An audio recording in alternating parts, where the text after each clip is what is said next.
Hello, Lynda. Hello, Cassandra. Hello. Lynda is the author of the Chalice Tarot deck, and I found her on is it called Tarot Deck Creators Forum? I don't even know. Tarot, it's probably one. Yes, it's the Tarot Deck Creators Forum. There is another one called Tarot Deck Creators, but that's closed. Yeah, so the Tarot Deck Creators Forum on Facebook. And so I said, if anybody wants to be interviewed and talk about their deck, I'd be happy to do that because I created my own free deck. I released it to the Creative Commons. I did it just to do it. It wasn't like it was a big project. But anyway, but we're not here to talk about me. We're here to talk about Lynda. So you are in Budapest, and obviously you're British. Yes? That's right. Yes. So how did you end up in Budapest? Good question. Everybody asks me why Hungary. So when I first graduated, it was about time. It was 1981. There were 500 graduates to one job, and dealing with the hostility from people who didn't understand about unemployment was a pretty unpleasant situation. I got very rebellious and angry and decided to be creatively unemployed. Then 10 years later, I was well on the way to becoming a proper entrepreneur, and I was teaching astrology at a local university. I did a course on vampires at the local university. I was designing my tarot deck. I was with a creative artist group and starting to sell paintings. And then there was a second big recession. And the result of that was that nobody wanted to spend any money whatsoever. And the situation was getting more, the authorities are getting a lot more strict, and I just had enough. And so I did a course on teaching English as a foreign language, and I was offered a job, first of all, in Turkey, but I wasn't sure that culturally that would be a good mix. And then I got a job in Hungary. And so I worked at a grammar school for 2 years. When I went back, nothing much had changed, so I returned. And I've been self-employed in Hungary ever since. Wow, that's quite the story. And so you created the deck in the 80s? Yes, I did. I joined some tarot workshops in London and got a really good sense of what tarot could really be about. And we used decks like the Rider-Waite. I had already seen the Crowley deck. I saw some other attractive artworks, and the idea came to me. I'd love to be able to design a tarot deck myself, so infuse it with all the knowledge I had of esoteria and my own reading about tarot symbolism, astrology symbolism, anthropology symbolism, and such like, and make my own commentary. And that's how the Chalice Tarot deck started. Nice, nice. And so what's the medium of the deck? The medium, I used colored pencils with pen and ink outlines on colored card. So some of them were created on A5 size card, and others, they're all the same size, but I used white sometimes cream, pink, dark blue, purple, green, and then of course colors either stand out or become subsumed a little bit according to the background. Yeah, I like they're very geometric. I love like geometric, and then the sharp outlines on it. And then there's a little bit of I don't know what this is called, but I kind of call it psychedelic art. I mean, whereas you have the patterning, and it kind of goes out, and it just it's like it has that very expansive kind of psychedelic feel to it. Yes, somebody said that they reminded them of the Yellow Submarine era Beatles style stuff. So yes, I didn't set out to be psychedelic, but yes, that's part of it. Okay, all right, okay. Um, so these cards are for sale, yes? Yes, they're available on Gamecrafter and Printer Studio. I have been working on a box. Can you still hear me? Good. So I've been working on a box as well to go Princess Studio. That time had a fair share of traumas over the week because I couldn't get the front part to go on properly, and then they told me that I'd been using the wrong templates, although it was the right size, and various other stuff. But that's now that's pretty well much a ready product. And actually, I thought until yesterday evening everything was ready to go. But when I got my proof copy of Princess Studio, somehow I ended up with 2 prints of cupses and 1 print and no prints of coins. Oh no. And I corrected that, or so I thought. And then somebody piped up on another tarot form that they bought my pack and they had 2 prints of cupses. So I said, okay, I'll sort it out. And today I thought I had, and I've actually sent her a brand new Prince of Cups to go with her tarot-sized deck. But she's been bombarding me with messages all afternoon saying that she can still see 2 Prince of Cupses on my Princess Studio version. I don't know how she's got access to my Princess Studio versions anyway. I sent her a photograph of what I can see on my screen, which clearly shows 2 different princes, 4 different princes. And then she said, well, your photo still shows 2 Prince of Cupses. Well, what is going on? I don't know. I don't know, but it's been weird. We're not in Mercury retrograde, and weird stuff is happening. Well, yes. At work, I had my whole work suite that I use. It went blank. Like all the data went out of it. It took a whole day to put it back in. And the people, when I called support, they're like, well, the information's there somewhere, but we don't know where it is. It's like, okay, it went somewhere. They don't know where it is. But yeah, it's been like that. I do not know what that is. Well, something funny is going on. I mean, I work on the proviso that you can expect every day to be Mercury retrograde. I'm not saying I've got it natally. I don't, but it just happens that way. Funny things happen with all kinds of communication. I don't know why. Yes. Okay.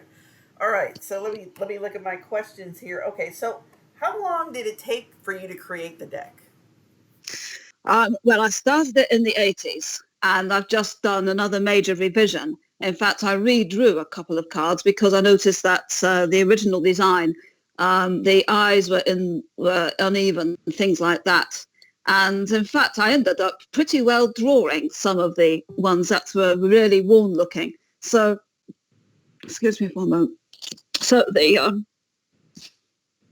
the crayoning had faded somewhat on some of them. You could see the color of the basic card behind the crayons. It was just the passage of time, and I used Photoshop to to sex up the whole set of cards really.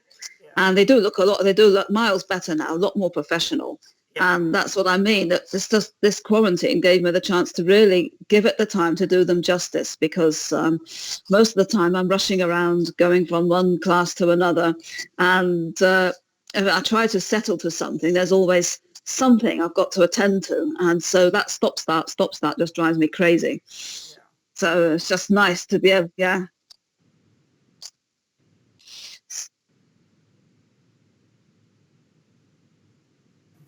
I'd say it probably took about between 6 months and a year to get the first set of drafts. And then after that, I redrew some and gradually refined them. And there's only 1 or 2 cards left that are the originals from the very first ones that I did. So the cards matured with me, if you like, and my drawing techniques matured with me. Right. So the first ones are pretty rough and ready. But some of the later ones are a lot more refined and show a lot more drawing skill, I suppose. Yes. Okay, yeah, because that was one of my questions too. Like, if you could change anything, what would you change? But I think that was pretty much your answer, that you just revised the whole thing. So, I mean, a lot of people have done several packs, but I've just stayed with the one. And to begin with, there wasn't any Photoshop in the 80s, nor the 90s for that matter. So I first of all got a typeset which you had to transfer on, and then glued that onto the cards, which were laminated with plastic. But of course, then when you copy them, make a color photocopy of them, you lose something of the resolution. Right. So I lost my Photoshop many moons ago when I first moved into where I live at the moment. It's about 12, 13 years ago. And I got GIMP instead. But GIMP doesn't do typesetting. And so that was hopeless. In any case, GIMP wouldn't let you, eventually they wouldn't even let you save your work into JPG or PGM format. So that was a joke. And last year, I went to see a local chappie to ask him about whether he had a small machine that could help me use edit artworks, hoping to use something other than Photoshop, I might say. And he sold me a laptop for about £100. And at first I wasn't sure if it was right, took it back. And then he said, you've got games all over your screen. I said, no, they're not games. They are designs. They're for my set of cards. And he didn't believe me when I said that GIMP won't allow you to save your documents in JPG and PNG. And then when he did realize I was telling him the truth, I asked him why he didn't believe me. And he said, well, I have to see it for myself. But he very kindly somehow managed to put a sneaky version of Photoshop onto this lovely laptop. Okay. There you go. There you go. Okay. And so, when you made the deck, like what was your process? Were you like, I'm just going to start with the Ace of Wands and I'm doing it, or I'm starting with the Major Arcana, or you just did it random, or like what? I started with the Sun and the Moon and the Star. I think those were the first three. And then I went through the whole Major Arcana. So I started with the trumps. And this, in fact, was also a version that was published by Adam McLean in 2006. So I did the Major Arcana first, then I did the court cards, and then I did the small cards. So it worked that way. I might have done one or two to begin with, but no, I think I went through each suit first. So there we go. What did you learn anything? Like, did you learn more about the cards when you were creating them, and you're like, oh, I never realized this about the Sun, or Not well, later on, definitely. Sometimes I would recognize that the card just didn't really seem to say very much to me. And it was a bit of a dumb note when I was actually giving readings. And so then I'd look and do some more research and get some more ideas about the basic symbolism of the cards. And others, I just felt that the drawing was a bit not as good as it could be. So I designed it again. And so, as I say, that's where the constant revision goes in. For example, the Nine of Swords looks a little bit too much like another version of the Ten of Wands, and that's not supposed to be the case. You have a whole load of upright vertical things just going into, sort of suspended somewhere.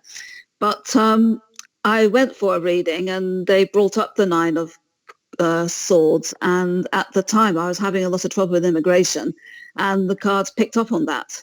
And then I thought, well, yes, I need to get more of that into my interpretation of the Nine of Swords. So in my second version, I used a very baleful, poisonous sky with, that should have been a waning moon, but in fact it's a waxing moon.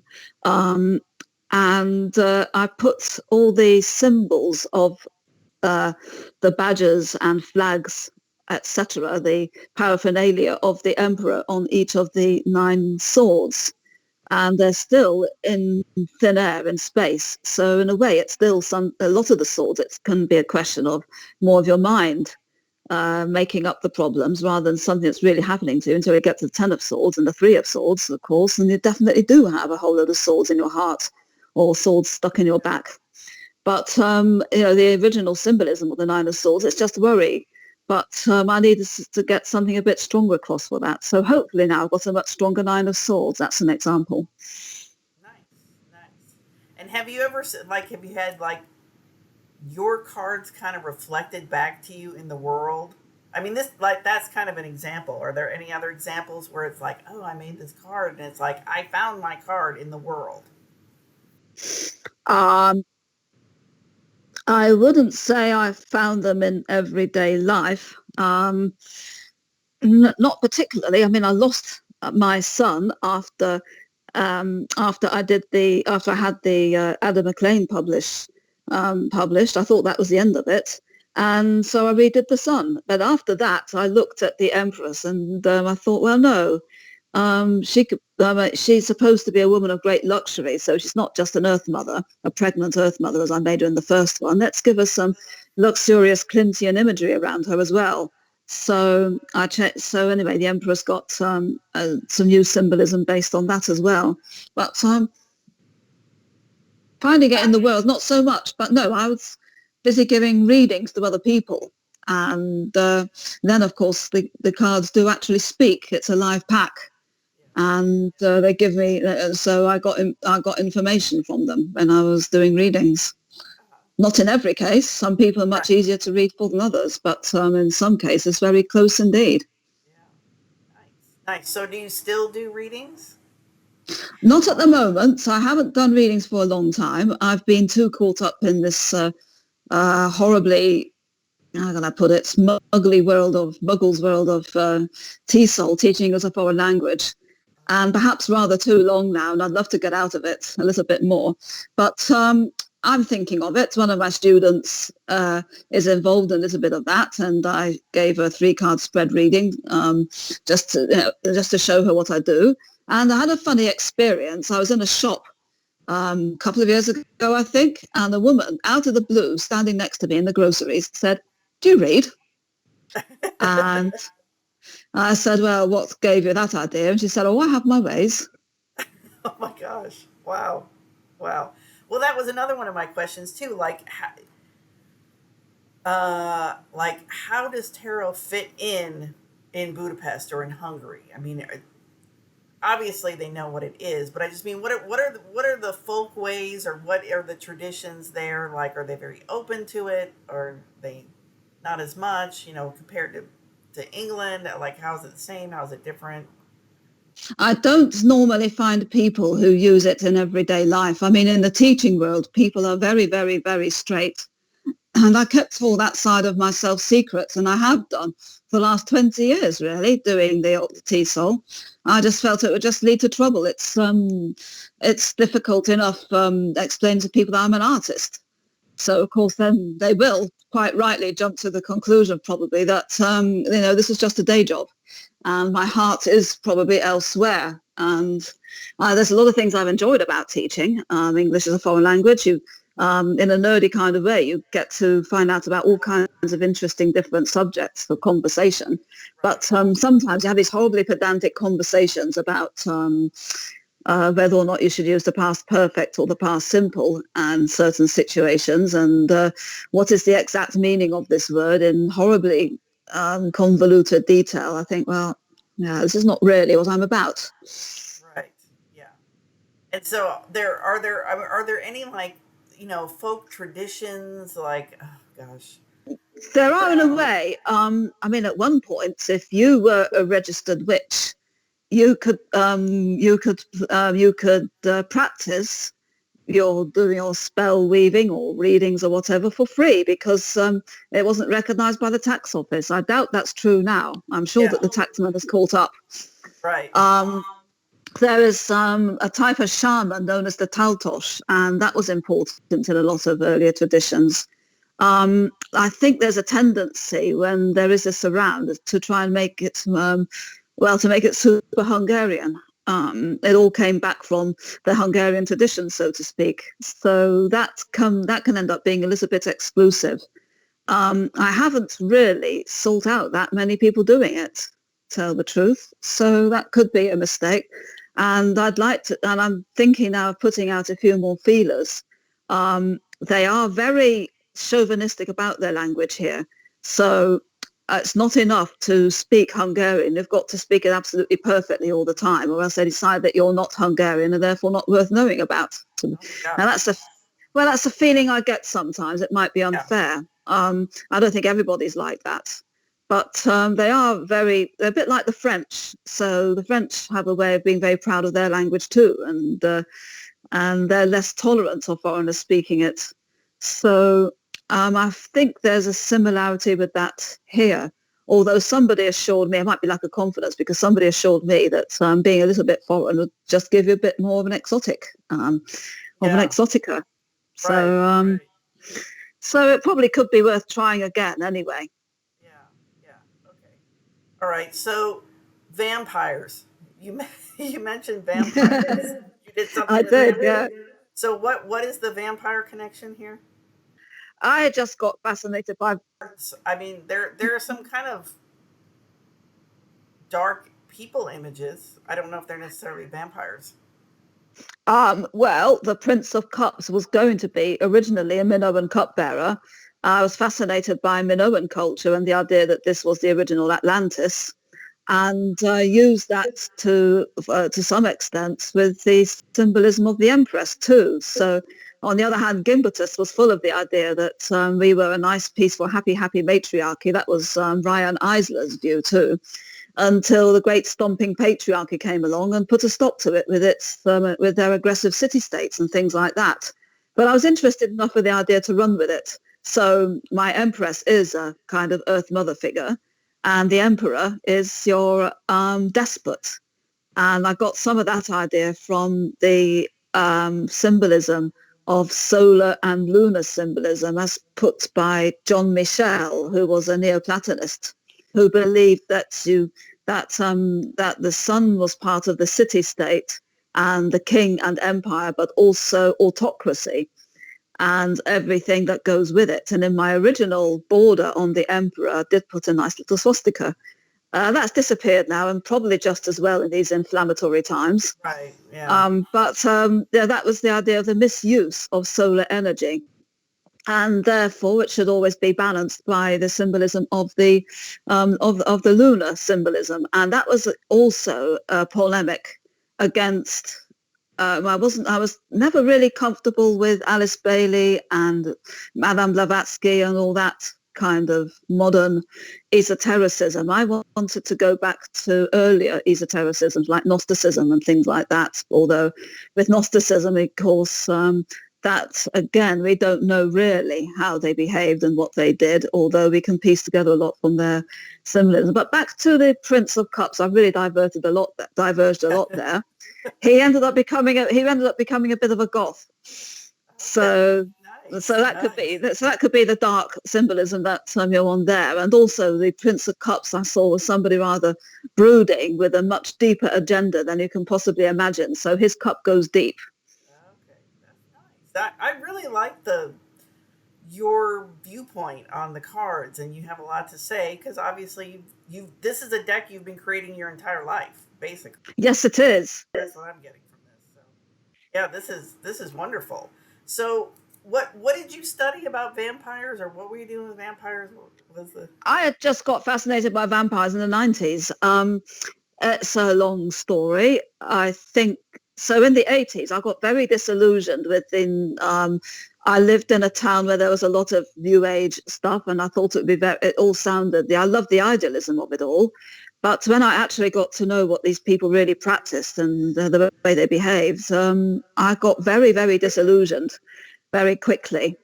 And I suppose I don't know, I suddenly saw somebody who was dressed up in a kind of vamp goth imagery, and then I picked out an excellent vampire novel, and I just got really fascinated by them. And I read all the Anne Rice and stuff like that and got really immersed with it. And that was my really ultra goth period. And I suppose I still am a bit gothic actually. So I'm not, I'm not a hippie. I'm a punk, as we say. So I found out the hard way, but it's probably quite true. And I don't know that's coloured my pack excessively. I suppose my pack on the surface still looks quite new agey.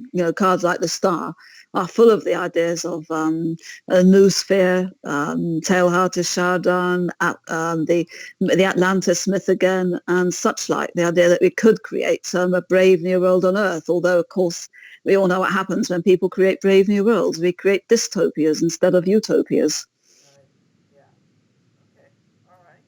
Let me look. What is? Oh, so if someone came to you and said, "How do I make my own tarot card deck?" What would you tell them? Well, the times have changed. There is Photoshop. I mean, I've seen lots of very slick-looking packs with pastiche collage and nice. They look a lot more gothic than I've ever done. They look superbly gothic, and they're beautiful. But it's not a style that I could emulate. Um, I noticed too that there are people who make every kind of, you know, there's the Harry Potter tarot, there's the Alien tarot, there's I don't know, the famous five tarot, yeah, and everybody is at it. There's some very clever cartoony looking tarots, but I mean, let's go back to the idea that you should never buy a pack. Somehow you get to acquire the pack. And the trouble with that, by the way, was when I worked in a rather grotty bookshop once, um, a lot of people took that literally. So they didn't buy the They pack. stole them. The thieving mystics, yeah. So they were liberated. And that was a big Right. problem. And Yeah, that is incidentally, a that's problem. still true because now, of course, you got internet piracy. Yeah. So that's another problem. But the idea, but if you're going to create a tarot, it should be one that's closest to your heart. It has to be your own creative spark going into it, and whether or not you are slick at using Photoshop or whether you are already a talented drawer or painter, you should go according to how you think you can best express yourself, and with what kind of medium as an artist. Yeah. That's what I'd say. Yeah, that's good So, advice. That's and I never really thought, because I'm not into the like you have to be gifted your first deck because you'll just be waiting forever. Probably a lot of people. I never thought of stealing one. That never crossed my mind. Nor did I think that well, actually making yourself one would also count as being gifted your first. well, you have to be careful with it. So I'm in the psychic fairs. I mean, sometimes when I first did them, and the colour photocopier was a bit murky or a bit muddy, the cards came out as duller than I'd have liked. And some people would be quite rude and say those are horrible cards. Or I also had people tell me they were lovely cards. But if I would say that these were cards I'd done myself, you get all the psychoanalysts. And so they come along and say things, oh, there's a lot of pain in these cards, or I can see you're telling us so much about yourself in these cards. And Yeah. well, have you ever wondered when your funeral will be? So, Yeah. it's very presumptuous and very rude anyway, because they could easily be projecting themselves instead of getting any sense of what I'm like. But I wouldn't have Right. thought that my Yeah. lover's card showed pain particularly, but there we are. There's a lot of very clever people about. Yes. I think I get the feeling you're around a lot of academic types. A lot. because I've actually never I've had people throw stuff back at me readings, but not that, but yeah, but I'm not necessarily in the academic world a lot, so I think in the world of the psychic world, it's all kinds of other things too. They have to be yeah. most careful about. When I did the psychic fairs, I started off doing astrology. And the thing about that is that the astrologers will say, well, if you've got a problem, you should tell us what it is. You don't go to a doctor and say, diagnose me. You tell the doctor what's bothering you, and then the doctor's got something. Then the doctor can explore the area that you're talking about. But there are a lot of people who come to me, plonk themselves down and say, well, you're supposed to tell me everything. Yeah. And the Right. reason why was Yes. because I didn't realize that there are very different expectations, very different types of psychic. And some of these people had been to mediums. And the thing is, you can have clairvoyance, you can have psychics. And when my psychic meter was on, the information just came out of the blue. Suddenly, it would just come to me. And I remember one reading, I spent the whole reading talking about when they finally emigrated to New Zealand. I mean, it's not as if they had a suitcase in front of them with the words New Zealand on it, but it was all Yeah. there. And they said at the end, oh yes, we're about to emigrate to New Zealand. Wow. So that was strange. But Yes. I don't talk to dead people, and I think that's what a lot of people were expecting. Right. Now And I agree. I agree. I've had that experience an too. awful lot of people are going to fairs because of, and I know why they do it now. I've got a much better understanding of why they do it, because they're bereaved. and they're hoping that you're going to find their mother for them, or help them reconcile things with their dear beloved father or brother or sister or child. Yeah, And this is true. that's what I find is a big problem. It's getting a sense right from the beginning that you're both on the same level as far as expectations and what you tend to get out of the reading. Yeah. Yeah, because I always tell people, okay, I'm like, I work with questions. And I mean, some people like flip out at that point. They're like, I have to have a question. And I'm like, okay, just calm down. Let me help you work through a question here. But I need a focal point. So, but yeah, a lot of people do think, or like a lot of people are like, what's my favorite color? And it's like, I, I'm not, I'm not a mentalist. It's like, this is something different. Well, again, I had one woman come to me and I asked her about her job and she gave a little smile and I said, oh, are you an actor? And then she was really gobsmacked. Another time I got what the person was, and what I said to her was that she did a lot of work involving the destinies of other people. And she said, and I thought she was a social worker, and she confirmed it. And then, of course, the next week I got somebody coming to me with a nice mysterious smile and saying, can you guess what job I've got? Yes, yes, yes. Oh, the world of reading for people. Okay, let me see. What other questions did I have? So, what was what was the easiest card for you, and what was the hardest card, or some of the easier ones and some of the harder ones? Well, as I say, the first cards I did, they've got the broader symbolism, the sun and the moon and the star. Um, I think the moon was incredibly easy to do, and it's the only card I've never changed, funnily enough. Oh wow, wow, nice. And what was one of the harder ones? The guru, the Hierophant, has always been extremely tough, and I'm still not sure totally satisfied with him. He looks a bit demented at the moment because his eyes are supposed to be sort of meditating, but he just looks a bit demented instead, or whatever. But I wasn't sure I really liked the card anyway. And in Yeah. fact, one of the earlier versions was a rather creepy male who was expressed an interest in me at one point, and I Oh, was a bit annoyed that he ended up in my guru. He was yeah. very Wow. interested in yoga and things like that, but so I couldn't wait to get rid of him. He looks a bit more like Yeah. Gandhi now, my guru. Let's see what others. I well, I mean, the Trumps are all got a lot to them, and so the High Priestess has been surprisingly difficult to do as well, actually.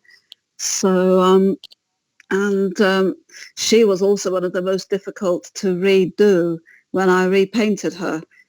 So that was quite a tough card. What else? Um, so no, I can't think of any others right now that were particularly difficult. As I said, the Nine of Swords, I had to make sure there was a stronger message in the card rather than just some vague vertical things looking slightly Yeah. like an imprisonment. Yeah. The Eight of Swords, I redid the Eight of Swords a while back, and when I looked at that again, it looked absolutely awful. So I think the pens were too thin, and there were horrible scratchy lines everywhere and stuff like that. So that was quite a tough card to work on. Gotcha. And so what suit was the easiest? I loved working with the cups because I could do some really lovely flowing imagery with that. Yeah. Um, and the fours particularly, actually, all very pretty. Those are the fours I've got. The swords were reasonably easy too. Um, but yeah, the coins I had more trouble with because it was trying to get the aesthetic sense with, but also have the strong down-to-earth sense. But in fact, now I think my Queen of Coins looks pretty good. Um, the the Queen of Swords I'm quite pleased with again now as well. Um, but some of the coins ended up looking rather rough-hewn for a while. although it's a nice round shape, and so doing the heads inside that was fun. In fact, the head of the coin has got the head of the fool in each one as well. Oh, So that's the imprint of the fool in matter, so to speak, the Gnostic fool. And you can see the imprint of this, of that great creative impulse everywhere. You can see it everywhere in nature as well when you really look. yeah. See, those are the nice touches that it's like, wow, that's really awesome that you put that in the cards and that it has such a deeper meaning. I really appreciate that. I just think that's great. I mean, there's certain things that I could have done. I mean, sometimes my moon could be a little bit oversimplified because I haven't got any dogs in it. I've got a crab and I've got a funny eye in the straighter. But I did a nice menstrual red pool instead with some blood teardrops coming out of the moon. So I was pleased with that. Yeah, that's nice. That is nice. Well, I mean, you are a wealth of information, and I'm so inspired by your deck. But I don't have any other questions. You just answered everything so beautifully. Did you have any questions for me or anything, last words you want to say to people? Well, only to check out my pack on Gamecrafter and Printer Studio. I'm possibly going to get to try to order a few cards in bulk, but the problem with that is that I have to order them here and then send them out again. As for a market in Hungary, well, I mean, if it came to it, I could relabel each card in Hungarian, Italian, French, German, whichever. But I don't know. That's one issue I have is that I think the card should be international. Um, on the other hand, obviously, I'd like to be able to reach out to people here too, and that's a dilemma I always have. I wanted to be able to speak Hungarian well, but everybody always wants to speak English, and yet the more international community will be English speakers. So I've got a bit of a dilemma there. Um, Yes. I don't know where to go to do more psychic fairs and things like that. I stopped doing them. Obviously, when I came to Hungary, there was a little goth shop where I did a couple of readings, but that didn't last all that long. That was a long time ago now. But I know, I mean, it'd be nice. Okay, let's just say then that I'm reconsidering. I'd like to be able to go to tarot conventions again and show off my cards and maybe read for people in order to show how they work and things like that. So that's what I'd like to be able to do now, and I think it's probably time. So, I mean, if I had been in the UK 10, 20 years ago, I would have been retired by now and been able to just concentrate on the art, and that would have been very nice. Yeah. Yeah. Life is full of choices, choices, choices. Well, I don't know. The world's changing. I don't know if it's going to be better on the other end, but That's maybe a there'll very be. good question. I mean, we can do readings on the internet, and that's true. It will probably be dangerous still to go to conferences and talks Yes. because COVID-19 is still here. Right. Exactly. Exactly. And it's not going, and I don't see it going away either for quite a while. So Yeah. it could be that the whole work ethic that we've always grown up with, I have to go, and that always seemed to be a massive hypocrisy. Um, so I mean, I made some commentary on that with cards like the Hermit, for example. So, and of course, we've all been faced with that, the isolation and having to deal with it, but also the question of who are we when we haven't got a job? And I Exactly. never Yeah. really believed that paid employment should be the be and end all of life. So um, Right. we had the Industrial Revolution. People were enslaved and died young, working in factories, and then of course after that, people are still enslaved. So what's gone wrong? Yes. There's the state of the planet too. So when we had the full quarantine, the skies got clearer and brighter. It's just humans. Humans are so messed up. What do we do about that? Yes. Right. I know. I know. Big questions. I don't have the answers. That's for sure. I just tell people you just gotta just go with your gut and do what you think is right, and just keep putting one foot in front of the other in that direction. I mean, what else can we do? Yeah, I think so. So anyway, I hope to be able to get some interest in my pack and maybe to find a greater audience. There's a book, by the way, that I've written. It's being edited at the moment. It's on blurb.com, but they've got this horrible new software that I can't use anymore. So I might be able to get a PDF and have it turned into a book at some point. The Gamecrafter comes with a book that, if you want a very, very basic guide onto the symbolism of the cards. But at the moment, the book's being edited, and I hope to have that on offer as well as the pack. Okay, so the book is it's about tarot or About the cards Chalice or it's a pack. guide? Oh, it's about the Chalice pack. Okay.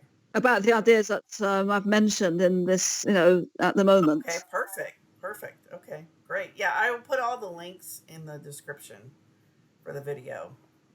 So people who are watching this later, the links are in the description. Okay, and I've got a channel on YouTube myself, so please feel free to link to it, and I'll be very happy. Okay. That'd be Yeah, great. yeah. Yeah, perfect. Perfect. Well, thank you for spending a little bit of your time with me. You're And welcome. maybe we can talk again soon. That would be great, and thanks for interviewing me. Yeah. All right. So fingers crossed this recorded because, like I said, I don't do it this way. So I'm like, please God, because so many times I've like not recorded things. And I'm just like, oh great. But yeah, fingers crossed that that's recorded. Well, let's hope so anyway. Yeah, good old Mercury Yes. Rex. I know. Yeah. Okay. All right. Well, enjoy your day, and I'll talk to you again soon. Okay, thank you very much. All right. Bye. Bye bye. Bye.